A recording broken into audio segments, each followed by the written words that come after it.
Jahon chempionati munosabati bilan mezbon mamlakatlarga ishtirokchi jamoalarning tashrifi davom etmoqda.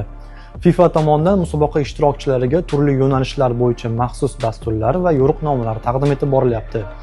Bugun O'zbekiston milliy terma jamoasi a'zolariga futbolda halol o'yin, shaffoflikni ta'minlash va fair play bo'yicha maxsus seminar tashkil etildi.